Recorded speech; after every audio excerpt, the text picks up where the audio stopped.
So gentlemen, I am playing around today with this little HPSS Plus with the folding stock. I don't know a whole lot about these semi-autos. You know, for hunting, I'm a bolt action man. I need a side lever or a bolt to push that tight slug in here. These semi-autos are really made for pellets. They're made for zero resistance as the probe comes back, and it's like pushing, you know, indexing, pushing, very fast. They're not really made for solid slugs, all right? But I got a few guys that are using them, having, you know, somewhat limited success. And when you call me up, I'll always tell you, my bullets aren't made for semi-autos. But if you want to try it, go ahead. So I'm giving it a play. One of the things I've discovered is, based on the weight, I think it's the weight, and that's the spring in the magazine is too soft. I was trying the 70 grains, and they weren't indexing, well, what I call indexing. Seems like every now and then the probe would hit the bullet, the side of the bullet, kind of where the star separator in the magazine is. And to me, that says that it's too heavy and it's not rotating fast enough to keep up with the probe. So that's it, was hitting it on the side and jamming. So that was a 70 grain. I can say they're a little too heavy for this little piddly thing. Again, I've designed these bullets for the Challenger series, not the semi-auto. So now I'm trying some 66s to see what will work. Now again, this is the 30 cal, the 302, 303 diameter rifle. Pistol, I don't know what you call this, shorty. So I don't even know how to work this thing half the time. So just bear with me. Like I said, it's not a bolt action single shot. Mr. Hollow-Point's a little lost. I guess I'm old school. No, I've just got a aim point scope on there. I didn't see the need to put something major. I actually took one of my pick rails and hacksawed it down so I could have a little piece to fit and still use the magazine, because the whole reason of buying a semi-auto is to shoot it and not have to cock it each time. So let's see what happens. I don't even know. Oh, there we go. I guess the safety was on. I'm telling you, I don't know what's going on here. It is quiet. Oh, by the way, 3600 PSI. I guess I should make some notes while I'm doing this. Bear with me.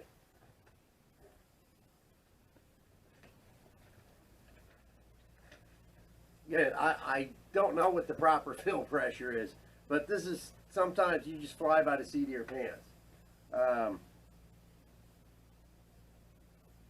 554.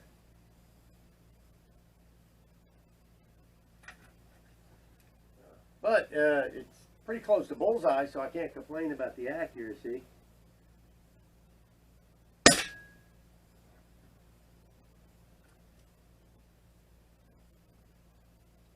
.566.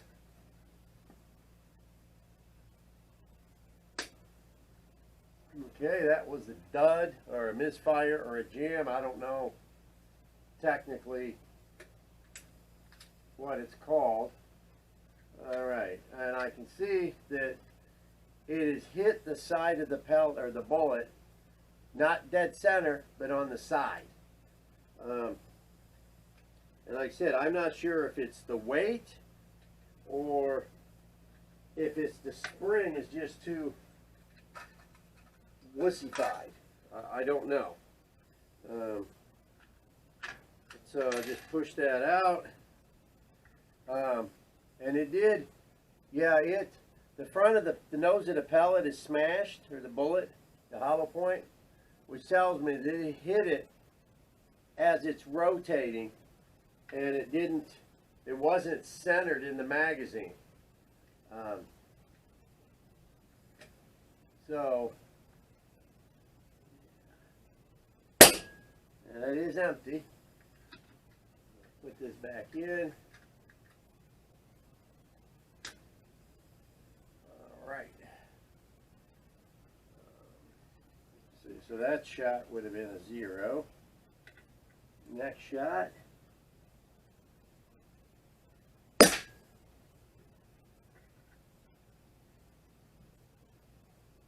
.573. So the feet per second is going up per shot.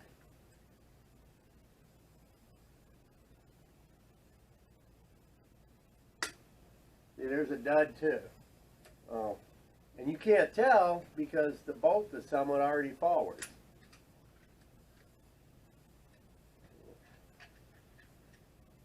Push that little fella out. And I don't know how the 357s are. I don't know how the other rifles are. I said all I can tell you is this one here.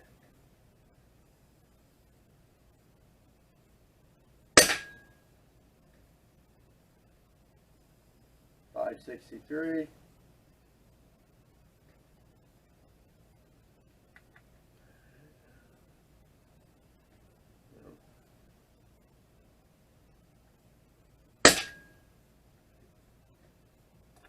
.571.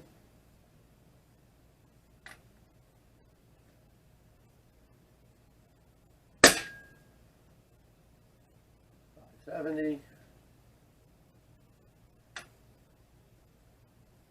So I don't know how many of these take. 575.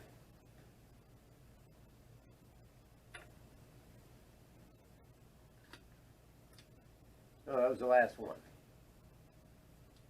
So 1, 2, 3 was the blank. 4, 5, 6, 7, 8. 8 bullets. 1 dry fire. 2 jams. So again, it's what you make of it. I don't have any pellets, so I don't know how fast the pellets rifle through.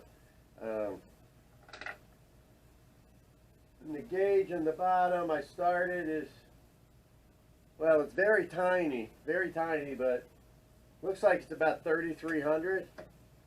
So it didn't look like it used a whole heck of a lot. So we'll try it again and see what else we wind up with here. But like I said, I'm not a bullet in a semi-auto aficionado because of this. You know, most guys want to shoot the living crap out of stuff as fast as possible, and I understand that. So I don't think it's definitely not the bullet diameter. Some guys complain, oh, your bullets are too big. Like, no, they're not too big. My wife never complains about being too big. It's the magazine itself. So I'll put this in. I want to go take a look at the holes first.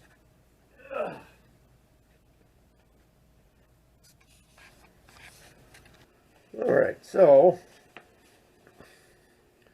I think there was the last shot there, but this isn't too bad of a little group considering he got like a 10-inch barrel out of a semi-auto. Again, I don't think these are really designed for pinpoint accuracy like the Challengers or the Zeus. I think they're designed just to have fun and get you in the neighborhood. I'm sure other people can do better than me, but so far, that's it. Doing something that I don't think you should be doing to begin with.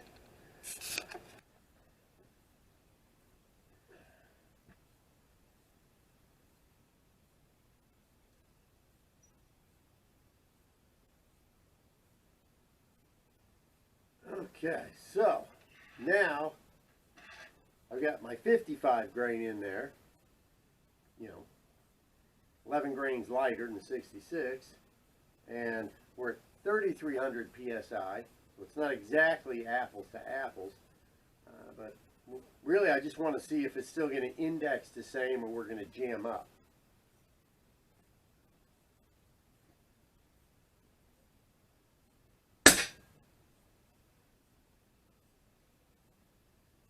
course, it's a little faster.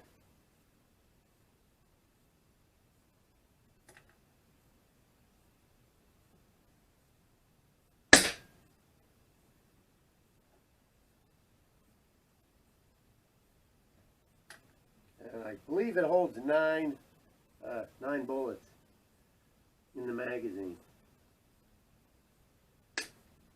Okay, there was a dingle hopper. It's a little on the low side. So, again, could possibly be that the spring needs another twist. I don't know. But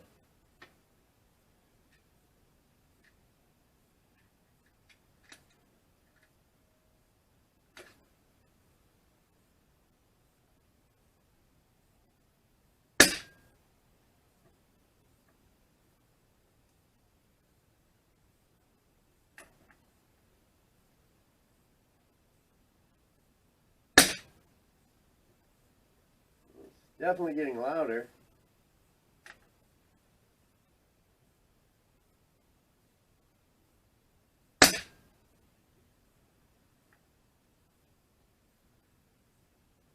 It's climbing 1 or 2 feet per second.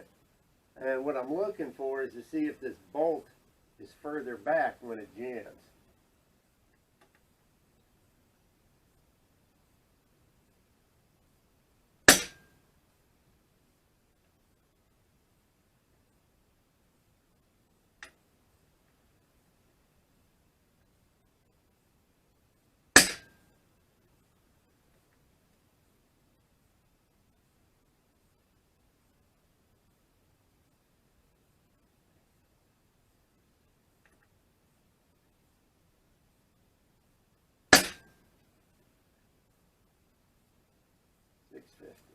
All right. We started at 635 after 8 shots and 1 dud. We're at 650. And I'm using a red dot scope. So anybody that's ever had those, they are horrible for accuracy because there's 0 magnification and the dot pretty much blots out whatever you're looking at and putting on target. So I still think we're holding a decent group for what I'm doing. But we still had 1 jam. So this will be a interesting situation, and maybe some of you magazine tweakers can give me a little advice on what about the magazine.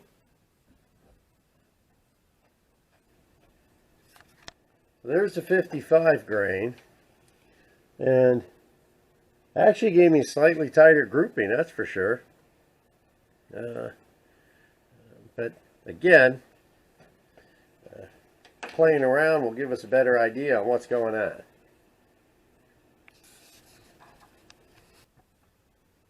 So we ended the shot string on the 55 grain.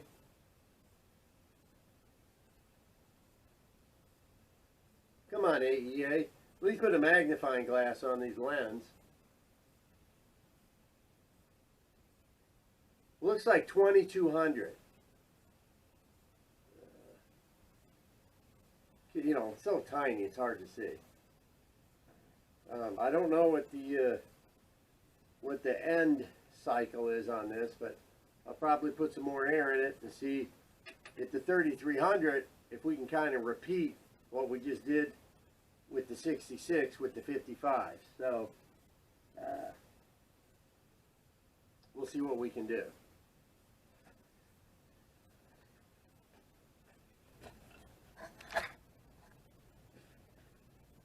Now we're going to put some air in this thing. So this probe is slightly different than the other AEA probes. The 2 O-rings are close together right at the end, and it's a little bit longer and beefier. Goes down till it clicks. Click. I'll put this on. Now, I will tell you, if you've ever taken off the fill area where the O-rings are, where the air goes through into, I'd call it the check valve, for lack of a better word, it's really tight with the O-rings. So it takes a lot of air pressure to build up to squeeze past those things. When I was first filling this, I thought my equipment was broke because I opened it all the way up and nothing was moving. It didn't budge. I just sat there and stared at it. I think a birthday passed before the needle actually started to move. So be patient. So I've got about 2100 PSI in my booster. So I'll toggle it and nothing will happen. You gotta sit and wait. It slowly builds.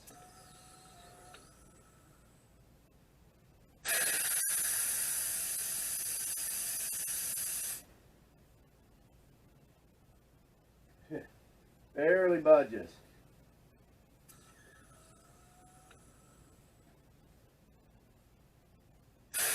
And the gauge on the booster doesn't read the same as the gauge on this.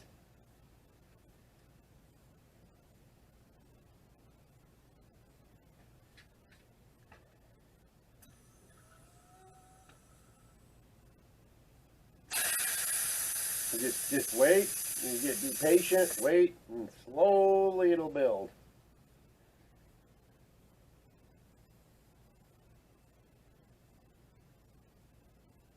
And we're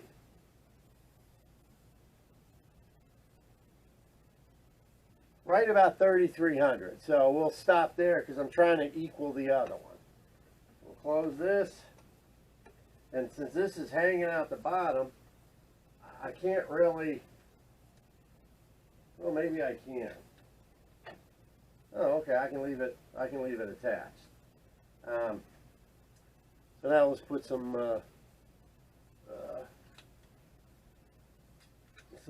lead in here. We'll see again if it's going to do the same thing. I know it's going to jam. I'm just trying to see if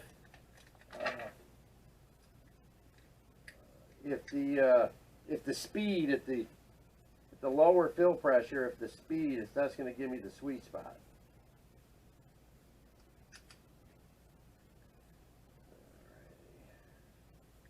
Two, three, 4, 5,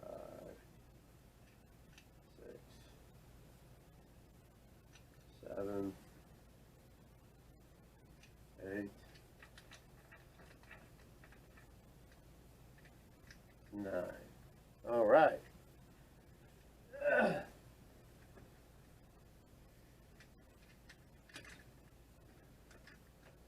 I do have it set at maximum on the little power dial on the side.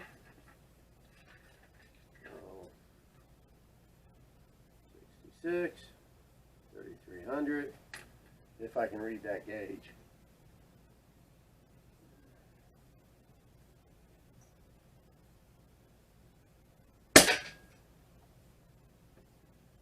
.576, so it does seem to be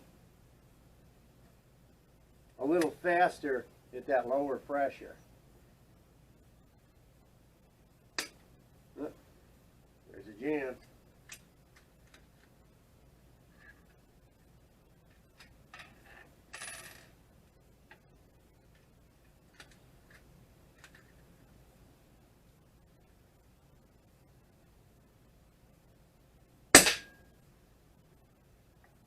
.572.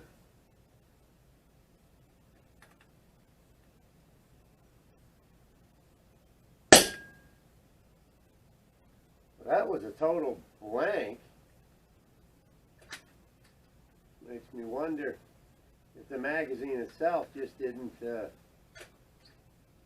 index.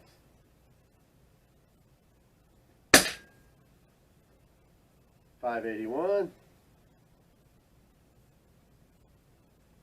So it is picking up in speed. .588.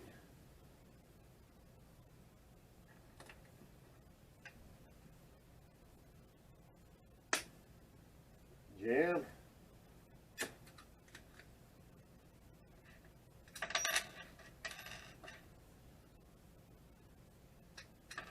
And it's not like the bullets are hitting anything.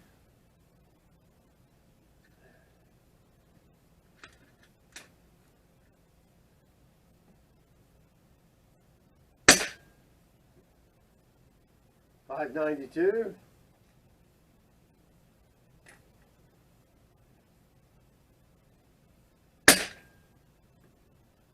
594.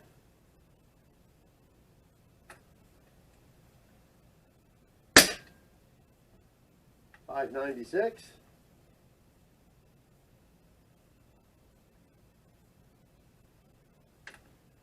I think one shot left. Nope, no shots left. That was it. 9 altogether. So it looks like 3,200 psi is the sweet spot for the air velocity. All right, so we are learning something.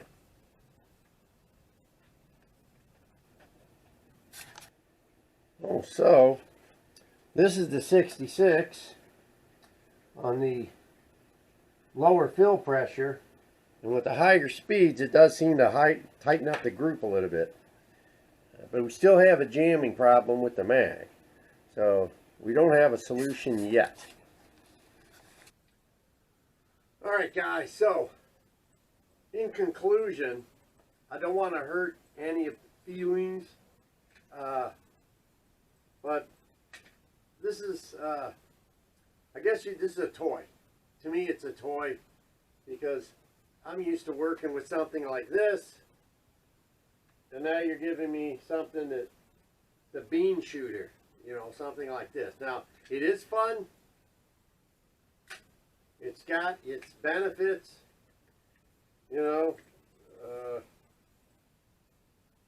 I don't know how this works. I'm telling you, I am just not a semi-auto guy. I just am not. But I will say I've gone further with it than I have before. It's 3,600 psi fill. Is a little, I think, on the valve lock side of things, but I think you can get, well, we got at least 2 full rounds ending at a 2100, so you probably get 3 magazines out of this before it's just too low. 48 to 51 foot-pounds with the 66 and the 55. I will say the 55 seemed to perform a little bit better in the beginning because that's where we were on the lower fill pressure, but it didn't, the bullet didn't jam as much as the 66 did. I had 2 jams per magazine basically. Full power on max on the dial, but you know, I mean, it is a fun little compact air rifle, pistol, AOW, I don't know, but I need to do more work with it. It's not something I say, hey, come on out and let's shoot a deer or a pig with this. You'd be a moron, and if you went in the woods to shoot a pig with this, I'd shoot you. That's just wrong. That's just wrong. But it does make a backpack gun, and for small game, if we could get the accuracy zeroed in really tight, I wouldn't see any problems, you know, shooting small animals with it, you know. But that is all I can tell you at the present. I don't have any 30 cal pellets because I'm Mr. Hollow Point. Why in the hell would I have pellets? But I should probably get some just to see if I can figure this out. And also, you guys got any ideas about the magazine issue, whether it's the spring and the weight of the bullet, please let me know, because I'm curious about that. I'll make sure the battery's turned off on this. So that is it. That is me playing with this HPSS Plus 30 cal. I don't know what else it's called. There's so many semi-autos out there on the market from AEA that I just it's a wash. It goes right over me. I don't know when people call up, hey, I got a such and such. I'm like, I don't know, you know.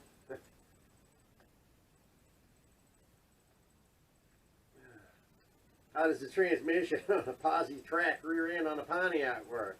I don't know. It just does. Anyways, so I know they got the semi-auto in the 357 also. I've got a 99 grain bullet for that and a 100 grain that I know fits the magazine in cycles. Again, without personally testing it, all I can give you is feedback from what other clients tell me. So thanks for watching. Mr. Hollow Point out, and if I come up with more information on this, I'll make another video. Thanks for watching.